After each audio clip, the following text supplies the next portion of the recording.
Hi, and for everyone that is sitting in the back, it's a very, very fun session, so you might want to come a bit closer to the front.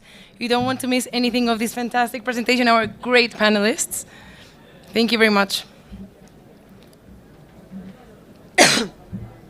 Sorry, it's been a long week. A lot of talking. After this, I'm not talking again until Friday.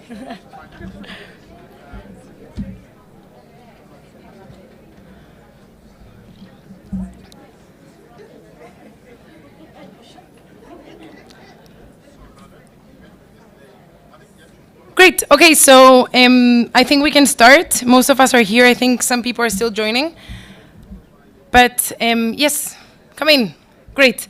Okay, fantastic. So thank you, everyone. Good morning, especially it's not a very early session, so we are very grateful to have you here today. There are many other very interesting side events, but we promise we'll make it worth it your time.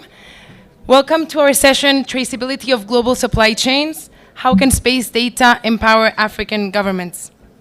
Today we're going to be talking about global supply chains, which you know are coming under increased scrutiny, especially in importing countries in the global north, and they're going to have a huge impact on exporting nations, many of which are in the global south.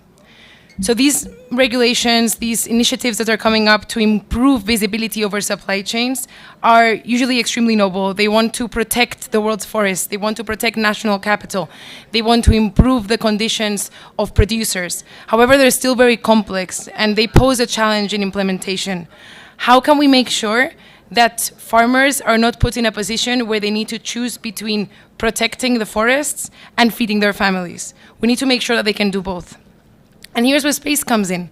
So today we're going to be talking a bit about space data and how space can empower especially governments in exporting nations to carry out the transformations that they need to make sure that their supply chains, that productivity becomes sustainable, but at the same time still economically viable, which is very important. So I'll go into this in a bit, but let's start first with our presentations and introductions of us in the panel today. So my name is Irene Benito. I work for Planet in government affairs. Planet is a space company, and we have the largest constellation of Earth observation images in history, in the history of humankind. And with this huge constellation of 200 satellites, we have the capacity to monitor the entire planet every single day. So as you can imagine, this is providing enormous visibility. No, sorry, the previous slide still. It's a long introduction. It's providing enormous visibility of the changes that are happening on our planet every single day. And with this, my work involves talking to governments and making them aware and making them able to leverage this huge data wealth so that they develop policies, that they develop programs that are effective and that are going to help them face the enormous challenges that they're facing, such as improving food security, fighting deforestation, carrying out sustainable urban development, etc., etc. You can imagine the big challenges that governments are facing. So without further ado, let me also introduce you to our two-star panelists today. We have first Ms. Gillian Pace, who's a partner at McKinsey, and she's based in Nairobi, so you can reach out to her anytime. Gillian leads McKinsey's work in agriculture and sustainable land use in Africa. With this information, she advises governments, partners, and private companies on agricultural and sustainability topics. Thank you very much, Gillian. Let's give her a quick round of applause. And we also have Dr. Peter Minang, who's the Director for Africa at the Center for International Forestry Research and World Agroforestry, C4ICRAF. You may know about it. Dr. Peter Minang has more than 25 years of experience in the field of environmental and development research. His current passion is about developing green tree commodities and landscapes so that they help us on the pathway to reducing poverty, fighting climate change, and green economic growth in Africa. So thank you very much for our panelists, and I think we can now get started. And of course, a small round of applause for Dr. Minang. Thank you. So please, next slide. So as I was saying, there is increased scrutiny over global supply chains, and I think it's very important to mention as an example the newly approved EU deforestation regulation.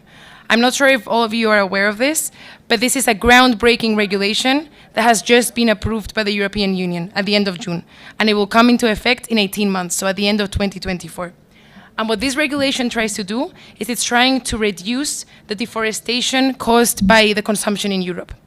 This regulation, to do that, will ban the placing on the European market of any commodity. Well, there's 7 deforestation risk commodities: cocoa, beef, palm oil, coffee, timber, rubber, and soy, if they have been produced after the cutoff date, which is December 2020, in a manner that created deforestation or degradation. This is completely game-changing. It's the first of its kind because, firstly, it doesn't only look at imports, it also looks at local production in Europe. And especially in the area of wood, as you can imagine, this is a huge and a controversial issue. But it also not only looks at illegal deforestation according to EU laws or exporting countries' laws, it looks at any type of deforestation or degradation. So it's truly one of a kind. And of course, countries around the world are really paying attention. So we know that the US is looking closely at this regulation and looking at its success in its Forest Act. The UK too, and even countries like China are showing signs that they're potentially going to follow this line of activity. And there's going to have enormous implications for exporting nations of these 7 commodities, which of course the African continent is a big producer, particularly of cocoa and coffee, because if they want to access international markets, they're going to have to comply with these regulations and prove that their production has not caused deforestation and degradation. And this is not a small endeavor at all. As you can imagine, there are a lot of questions and there are a lot of challenges in implementation. How can we make sure that this regulation is successfully implemented?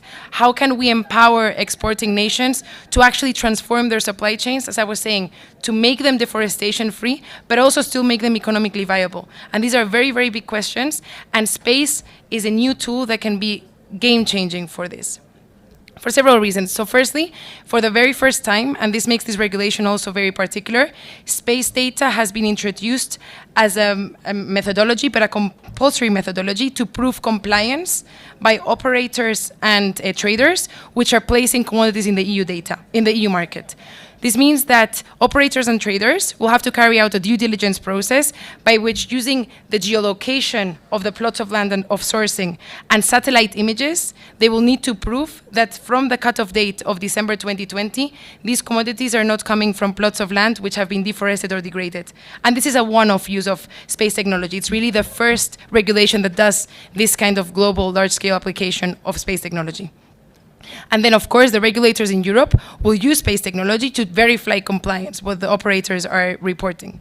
But this data should not be only in the hands of companies and of EU countries. It must be in the hands of exporting nations. It must be in the hands of countries in Africa, because they need to understand their supply chains. They need to understand how production is happening in their countries, where are the risks of deforestation, because if they want to implement effective policies to transform their supply chains, they need to have this visibility. They need to know where are the areas at risk, where farmers are potentially struggling between, again, feeding their families, selling their products, and cutting down trees. They need to be able to develop extremely complex and challenging policies, and they need to be able to monitor their implementation. And this data should be in their hands too. So if you go, and so space is game-changing here, and I'm going to tell you then a bit about space. So what do we mean when we talk about space? If we can go into the next slide, please. So I'm going to tell you a bit about Earth observation and a bit about planet, and I hope this is interesting because and refreshing within the climate conference, but it's extremely relevant. So at Planet, we're driven by this idea that you cannot manage what you don't measure. And if you're any economist in the room, I think you will know this quote well. And this really comes from the understanding that we're facing enormously complex challenges, and really climate change is chief amongst them. They're challenges which are planetary in scale, and they're really multifaceted and multidisciplinary. And if we want to effectively respond to these challenges, we need to understand first the issues that we have at hand. And for this, we need measurement systems. And here's where Earth observation comes in. Taking images and taking, in a way, the beat and the pulse of the planet, we can build these measurement systems across the board, which are uniform and global in scale, because the data is global, and they will help us understand what are the problems, help us measure what do we want to change, and then make sure that we take effective action that is also measured. If we go to the next slide, please. And the Planet were really part of these global measurement systems. We were founded in 2010 with the mission to image the entire world every day and make this change visible, accessible, and actionable. And how do we do this? You will ask yourself. If we can go to the next slide. I'm going to show you the most amazing visualization that you will see definitely today. So here you can see our 2 constellations. We have more than 200 satellites orbiting the Earth every day. As I said, this is the largest Earth observation constellation in history. It used to be the largest constellation of all satellites, but then, our friend Elon Musk came along with his Starlink and then took the podium away from us. But it's the largest of Earth observation satellites, and what we have is this incredible monitoring mission with our crown jewel, which are our Dove satellites, and you have one of these very satellites here today, and you can come and have a closer look later. This is a real satellite, it just doesn't have inside the optical instrument. And we have almost 200 of these little guys orbiting the Earth every day in a sun-synchronous orbit with their cameras turned on every time that they're in sunlight. And they're taking pictures. And with these pictures, we're creating, in a way, a line scan of the planet every day. So we're taking images of every location on the Earth every single day. So this means that we can monitor change, land use change, but also change in the oceans as it happens in near real time on a daily basis. And of course, this is extremely unique. We are not only the only company, but this monitoring mission is not, like, these capabilities do not exist within the public or the private domain. This is a one-off constellation, which is providing incredible visibility, especially because the detail of the data, even though it's small, we're providing images with what we say is 3 meters spatial resolution. So a pixel is 3 meters times 3 meters, and we call this near tree level. So if you can imagine, this is game-changing information for regulations such as the EU deforestation regulation, because every single day we're able to detect changes happening to every single tree anywhere in the world. Of course, please, you have to excuse the clouds. So when there are clouds, we cannot see, unfortunately, yet through the clouds. But there's complementary radar satellites that do see through clouds. So it's game-changing technology, as you can see, and that's why this kind of technology has enabled this new wave of traceability for supply chain. So if you go to the next, when I'm saying we're taking images, what do I mean? This is what I mean when I say that we're taking images. This is not the previous one, apologies. The previous slide? Well, both are similar, but these are sequences of deforestation of broccoli. And this is the level of detail that I'm talking about. This is the broccoli effect. These are individual canopies. So even with your eyes, you can already see small pockets of selective logging. You can see roads that are being built, which will be the precursor of deforestation. And then, of course, you see large-scale clear cutting. This is only what your eye can see. Imagine having a model, which of course exists, which automatically detects change as soon as one tree is chopped down, or you can use vegetation indices to detect declines in plant health or in forest health to signify deforestation. You can look at pests, you can look at chlorophyll levels within trees, and you can get an automatic alert to tell you that these changes are happening. And they're already being used. So our partners, for example, in Brazil, are reporting 10 times increases in action against illegal deforestation by having access to this real-time data that the police is using there. So it's really in the day, you go and you can take action, because of course, if sometimes selective loggers especially can move very fast. So if you get the information in 10 days, the Amazon is big and is remote, by the time you're there, they're already gone. So having this real-time information is essential.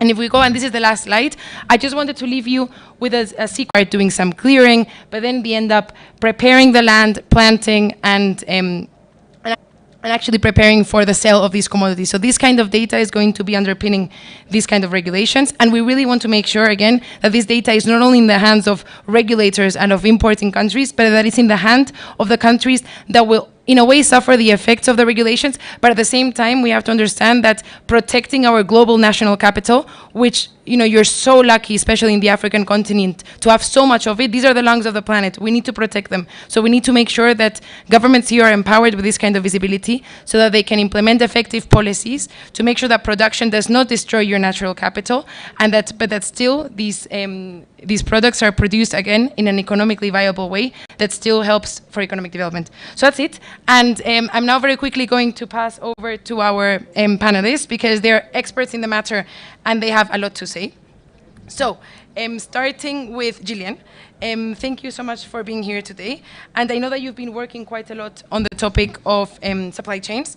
So when you look at regulations such as the EU deforestation regulation, what do you think are going to be the implications for companies and for governments in Africa? Thanks, Irene. So a great question. I think when we look at those 7 commodities that you listed, of course, we all know that 70% of the world's cocoa comes from Africa, a significant portion of the world's coffee comes from Africa. A lot of West Africa also produces rubber. So, of course, many of those commodities are going to impact us. The interesting thing that, of course, we talked about is, while, of course, you can see spatially what is happening in Africa. Because we are so much driven by production coming from millions and millions of small farmers, you can't always know, even if you saw that spatially, where that commodity is coming from. And we have a couple of problems here that we need to resolve as African governments and as African private sector in order to be able to address this regulation, because we, of course, export to the EU a lot. So one is the ability to actually tag individual plots to farmers. And very few countries in Africa right now actually have plot identification. Rwanda is one. Rwanda does have, for example, plot identification, a unique plot identifier, which you can actually tag to an individual farmer. And so you can basically trace what that farmer is growing and see how that might go to market. But there are very few countries where that's the case. And recently I did some piece of work on how climate is going to impact farmers in Africa, and we tried to look at this data, and we basically found that even if you couldn't tag, actually just having plot data in general, there's very few countries, maybe 5 or so, 5 to 7 of them, where you can actually do this, and we have 54 countries in Africa. So number one is the ability to actually identify the farmers and what plot they're growing on. Number two is, many of us know a lot of our trading systems are very informal in Africa. So, and people who are buying the crop from the farmer then may sell that crop on 3 or 4 times. That's fine, but there's no traceability in that chain. And it's all getting mixed together, or sometimes exiting countries informally over borders, coming back. We have a lot of this informal dynamic, and especially when you think of something like beef, which you also mentioned. We know in this part of the world, in Africa, where cattle will move from northern Kenya into Ethiopia and back and out to Somalia, et cetera, right? You have very little traceability in that system. So I think that here we have the role of thinking about how cooperatives can play a role in driving traceability. Something like, for example, in Kenya, the upcoming livestock bill should include a provision for livestock traceability, so tagging. These types of things are actually very nascent for us on the continent, so actually more formal or tagged supply chains are important. And the third is, I think while this data is great and the tagging I talked about is great, you still do need the on the ground support, because nonetheless there's a lot of risk of things getting mixed, getting moved, etc. And then they're going out and working with the farmer and actually making sure the farmer has the right links to the types of buyers that can provide the traceability services, and all the way out to like major traders such as Cargill, etc., that may want that traceability. So here's sort of 3 things that I think governments and private sector would need to focus on for this to actually be scaled.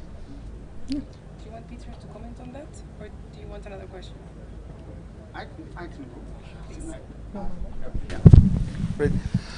No, thanks. I think really valid points, and I think I'll just try and build on that. Those I think what you mentioned, I think is really valid in the sense. I'll just give a quick example.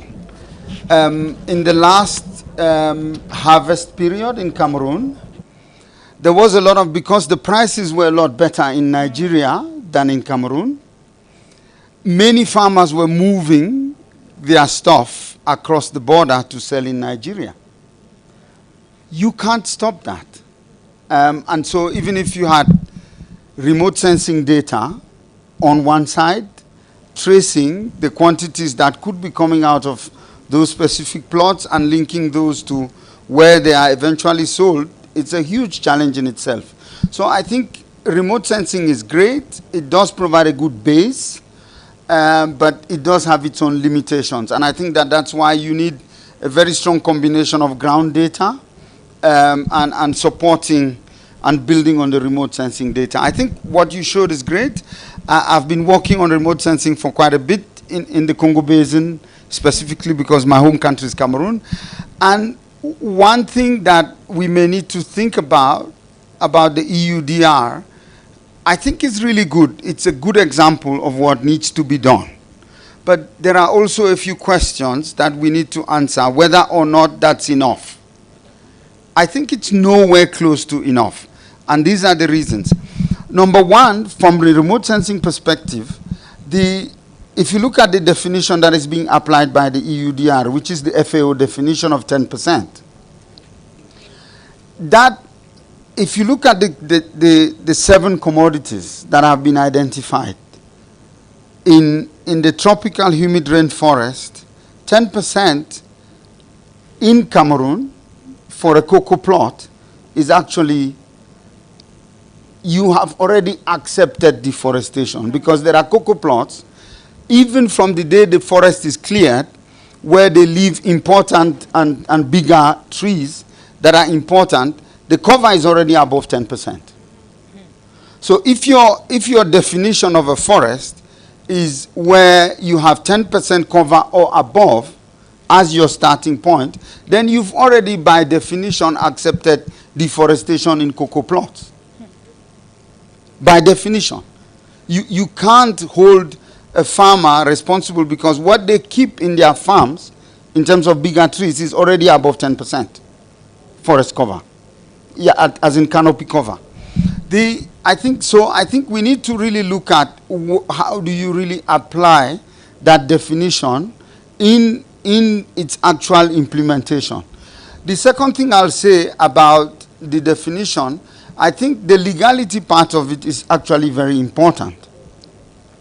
Why? Because if you take a place like Cameroon, where you have almost half of the national forest cover being under non-protected areas, where people are legally allowed to farm. Meaning that in those communities, they are legally allowed to clear forest and plant cocoa, because those are not protected forests, right? As an incentive itself, it doesn't really solve the problem of those parts of the country. And it's a huge part. And those forests are still important, which means that if the legality part is not clear about, you would want to see it from an incentive point of view, so that it covers and encourages people not to clear even in the legally allowed areas, right? Because if the incentive was to say the legality part is in, or as long as it's forest, even if it's legal or not legal, like in the case of timber, which is, then you incentivize people not to cut, even in places where they are allowed to cut. I don't know if you get what I mean. It's a bit complicated from a legality point of view. 100%. Yeah.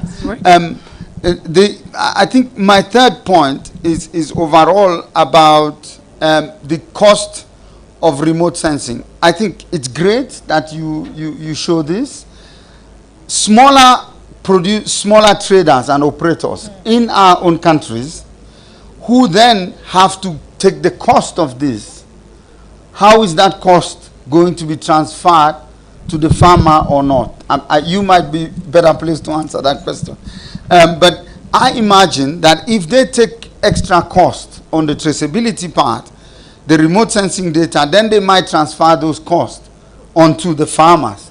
So let's say taking something off the actual price that they offtake from the farmers, at which they offtake from the farmers. So there is that part that we need to address, that the regulations might actually trigger, further poverty for farmers in instances where they are not even making a living on current prices. So that really needs to be taken into account in terms of who absorbs the cost of traceability, the remote sensing data, because we know that in parts of the Congo Basin, Landsat, which is free, has its own limitations, 30-meter resolution. And you cannot see degradation from Landsat, right? So you do need higher resolution data, the kinds of things that you have of 3 meters, which is relatively costly, right? So are these operators automatically going to be excluded from the market, and then the bigger buyers then stay in the market because they can avoid that? So there are perhaps possible unintended consequences of these regulations that need to be addressed.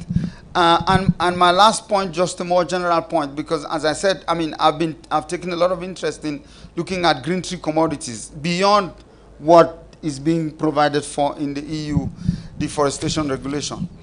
If you look at FLECT, which is quote unquote like the prelude to EUDR, EU FLECT on timber, what happened, the EU, a study was commissioned by the EU, and I led that study. And when I went to the EU Parliament to present the study on the effectiveness of EU FLECT, I said to the parliamentarians, if you don't listen to anything that I have to say, just take this one message.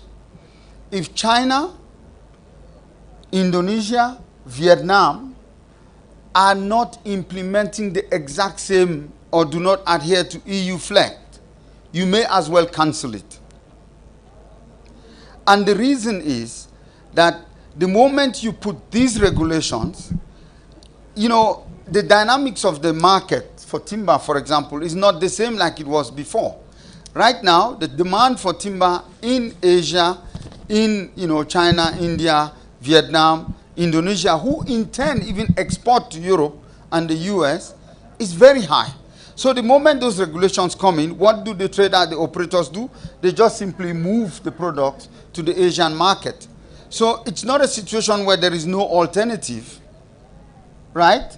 It says, yes, of course, Europe will remain an important market. But what we need to think about is the market context is completely different from what it was, or it's changing very rapidly, especially in timber. Timber is the only commodity from land that hasn't seen any dip in prices over the last 30 years. I think maybe you can confirm that. Which means the demand is significantly higher. And that means people have alternatives.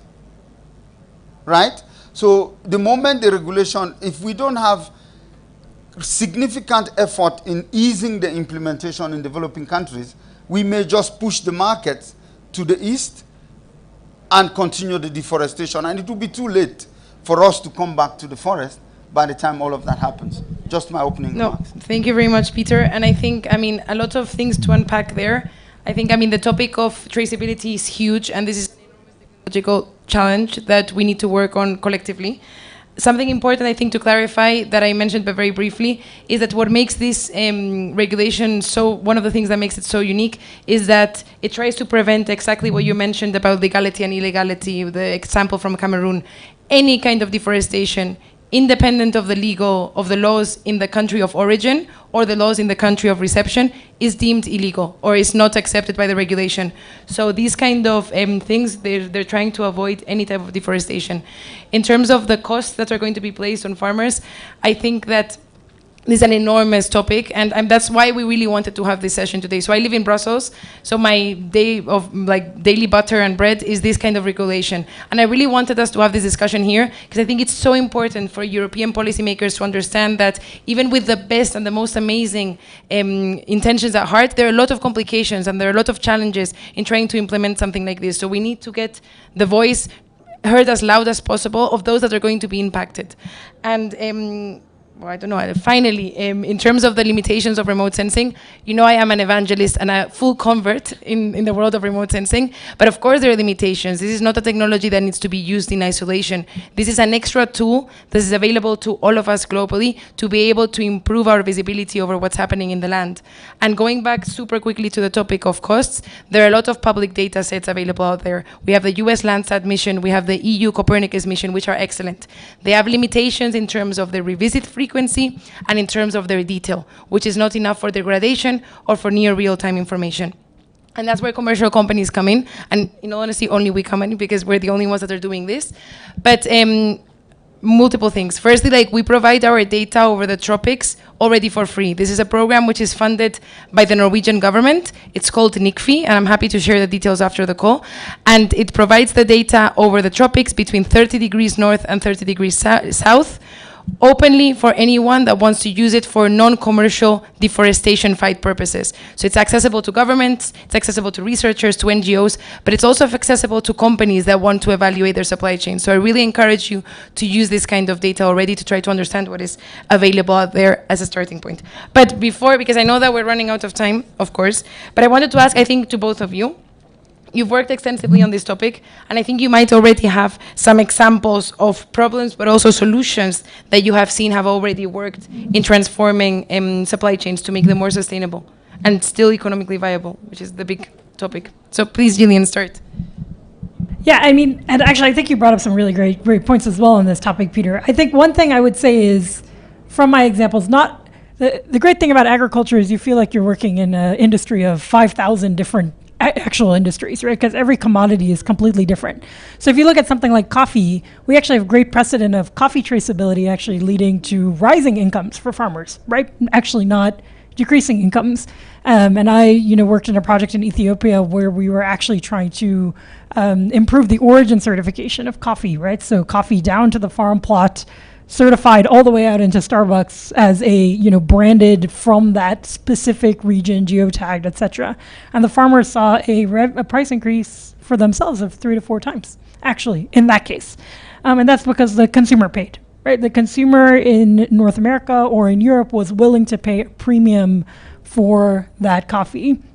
And so you do see those examples of the geotagging actually working. I would say, however, in something like cocoa is a commodity, right? There is no real benefit from you saying this is a Northern Cameroonian cocoa versus a Southern Ghanaian cocoa, right? At the end of the day, it all gets reprocessed into something else, which is chocolate. And the EU is the primary buyer of cocoa in this case, right? And here we'll have more challenges. But here we have seen cases of, again, the sort of example I mentioned with the the guys on the ground using their phones to geotag, et cetera, because there are pressures coming from the traders, et cetera, to make sure that there are fair labor practices and deforestation is not happening in the supply chain. So that can happen too, but there always is still a market price, right? So somehow that cost needs to be built in. Either the traders absorb it, or they do push it onto the farmer, unfortunately. So I think we have to watch some of these problems and solutions on a commodity by commodity basis. Timber, I think, is actually the most challenging one because it's easily diverted and the demand is from a completely different place, not the EU and North America. And so just some examples. I think you can actually see income improve. You can see incomes collapse. You can see trade diverted. You can see trade secured, all depending on the commodity you see. And I think as people living and working in Africa, we really do have to think about these individual commodities and what we are going to negotiate with our buyers ultimately in terms of what's feasible for our farmers.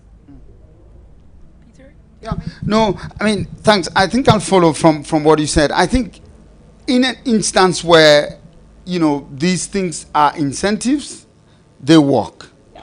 In instances where they are, sort of disincentives and regulations, they could potentially have undesired impact. In this particular case, I will tell you, on the cocoa side, once you or the rubber side or the oil palm side, if going and saying whether or not it is legal or illegal, it is deforestation, you're really putting 75% of all of the farmers in those places in a very difficult position because in their own countries, they are legally allowed to farm in those areas.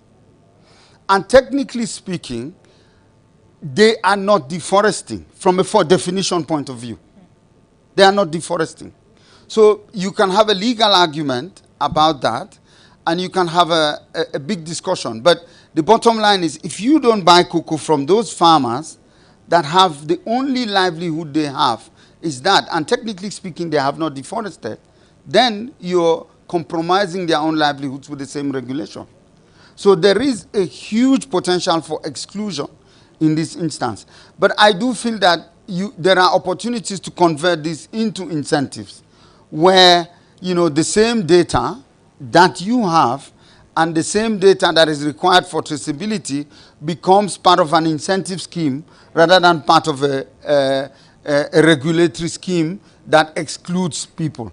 There are possibilities to work around that, but that needs to be consciously done, and there needs to be significant investment in processes that enable that to happen. Thank you, Peter. And I think before concluding, we have time for a couple of questions. I don't know if there are any from the audience. Yes. Can we get a microphone, or maybe you can come here and I can lend you the microphone? But I completely agree, Peter, with the topic of incentives, by the way. I think we also, I mean, we need to make sure that, as I was saying, like you don't put farmers in the situation where they need to choose between making a livelihood and chopping down trees or protecting forests. Like we need to make sure that we have the right incentives to do both. Thank you very much. My name is Beth. I work with SNV. I'm in one of the projects that is focusing on climate financing. And one of the objective is forest land reclamation. And with the regulation, it's brilliant. And I'm just wondering, does it have any idea on, or rather any allocation for afforestation, or it's only protecting, you know, further deforestation, one? What about the land that has already been deforested? Is the regulation going to talk about, we are going to do this to plant more trees? Are there resources allocated to that? And finally, on fruits trees, right? So we have, I'm a farmer, I want to plant, let's say, avocados. I go to the forest, I cut trees, but I'm planting trees, right? So how is that going to be, you know, how that is going to be addressed? And finally, what about agroforestry? You know, we are talking about climate resilient, climate smart agriculture. So agroforestry is again an idea that everybody who is in the climate sector trying to have our farmers adopt. Does it give into consideration such ideas? Thank you. I can take the first part. Okay, great, thank you. So I can speak a bit on the regulatory side. So at the moment, firstly, like deforestation or degradation is counted from the cutoff date. So this is December 2020. And deforestation is defined as a change in land use. This means that if this piece of land was already used for the production of these 7 commodities before the cutoff date, production and selling of commodities from those plots of land does not constitute deforestation and degradation. So you can continue with this. What it's trying to prevent is new increasing and cumulative deforestation or degradation in new plots of land. So that's the number one. There is enormous plans for the extension of the regulation. I think we'll have to see first how this goes, but they're thinking about extending it to other commodities, extending it to include the topic of carbon and carbon stocks in forests, and also to look at stuff such as raw materials, and also looking at deforestation induced by mining. However, afforestation is still not part of the regulation at all, but I think it would be a great area to start working on those incentive schemes, so that some farmers could potentially move or transition to afforestation practices that actually increase the forest that we have, and with this they have a different economic activity that doesn't require chopping down new trees. But I think both of you can comment on this, and also on the agroforestry. I know that Peter has a PhD on this topic.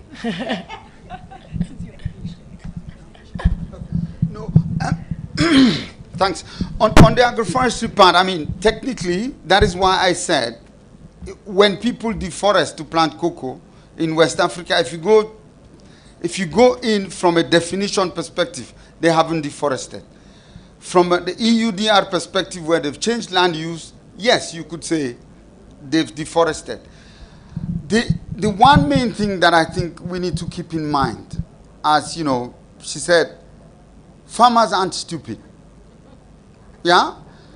If you go look at the history of transitions of these commodities on the African continent, every time something goes down in terms of price, the farmers quickly switch. So if you've put 7 and it's not working, they'll switch. They are extremely smart. They'll see this is not working, it's not making enough money, they could switch.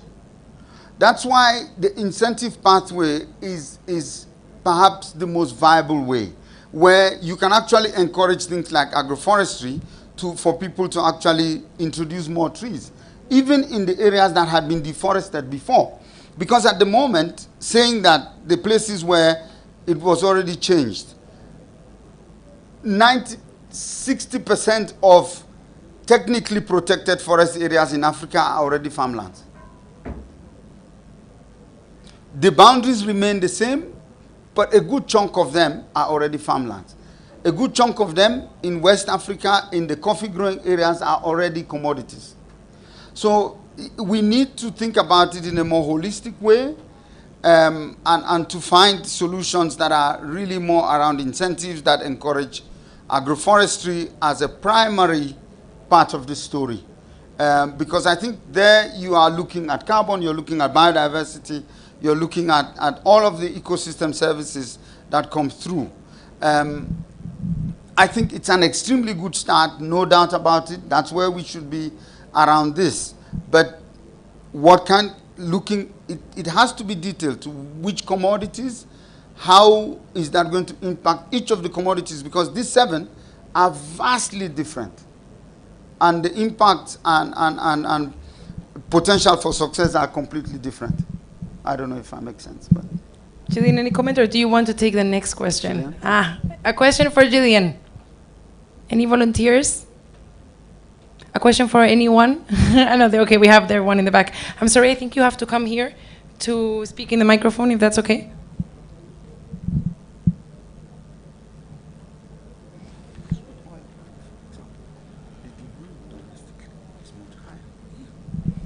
Thank you. Please, if you can say your name and your organization. Good morning. My name is Babu Annagi. I'm National Climate Change Specialist in the UNDP Country Office. Yes, I'm just arrived, and I'm very much impressed by the discussion points that have been raised for Africa, agroforestry practice, for example. I think agroforestry is a very important intervention areas, which all of us should take into consideration in the area of the commercial fertilizers are rising very much, actually. And we can do a good agroforestry practice so that we can overcome the high price of commercial fertilizer. Some nitrogen fixing trees can be planted in the farm where we can avoid the commercial fertilizer to improve the soil fertility at the farm level. That is at the farm level. But if you take forestry in general, actually, I want to bring to your attention the so-called participatory forest management, where we can avoid deforestation and also improve the livelihood of the local the forest dwellers there. Why not the forest dwellers there manage the forest resource and also improve their livelihood by introducing participatory forest management? We are doing this in Ethiopia under our RED Plus investment project, actually. And it is a very good approach, and which we can take into consideration for that. At the farm level, agroforestry is very much, but in the big national forests, then we can introduce this joint forest management practices. And the other one is when you are developing the forestry practices, we don't have to always say state-owned forestry practices. Why not we embark to community-owned forestry practices, community-driven forestry practices? And we can envision those tree-based livelihood as a business case for that matter. Once you have planted the trees, there is an asset for it. It's like a coffee, like a tea. Value addition can be incorporated in that community forest practices. In that tree owners, they can be tree growers feeding to the forest industry. So we can think of the forest resources as basis for industry, actually, as a business case like coffee, tea, and the like. So probably we need to think of in that a very wide vision of when we are thinking of forest conservative development. Thank you very much. Thank you. And I think, Gillian, you have quite a bit of experience here. I heard you saying yes. Do you want to make any comments? Yeah, I mean, I'll just say two things because I know we're also running out of time. So when I think this model of the community-based resource management, PFMs in Ethiopia, VLFRs in Tanzania, whatever we call it, is huge. And another thing that we need to focus on scaling. Some countries have excellent regulation in Africa about this, but there's opportunity to grow that for the communities to actually manage their resource. I'll leave with one final point.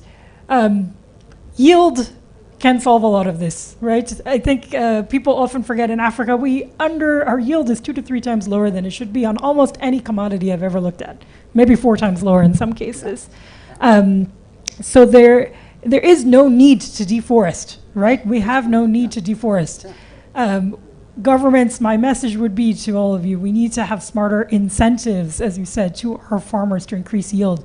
Stop growing cocoa on a 30-year-old tree when you can grow cocoa on with 3 times the yield on a 5-year-old tree, right? These types of things can be fixed, and we just have to use this sort of regulation as an incentive to drive the right behavior that can still drive farmer incomes, feed us, and drive exports as well. Thank you, Gillian. And I think, unfortunately, we've come to the end of our session. I am taking away 2 important points. I think that when I said at the beginning that, I mean, I don't need to convince you, but climate change is extremely complex, and we can even see in this regulation that you start thinking about deforestation and mapping deforestation, you end up going to the topic of allocation of property. So we also need to make sure that we have appropriate cadastres, that we have appropriate plots allocations, and the ownership is known, that we have traceability systems, and technology here can really be an enabler to solve all of these problems. So technology is offering us enormous opportunities to try to tackle these humongous and complex challenges. And the final thing is, I mean, I'm an economist, so for me, when I look at these issues, I'm always concerned about pricing externalities. We need to start, and we're talking about incentives, but we need to start really understanding what is the true cost of our consumption. We need to start pricing and rewarding also positive practices. And these kind of technologies, being able to really measure and quantify the impact of different activities on our planet is essential to do that. So thank you so much for coming, and please continue being forest champions. Thank you.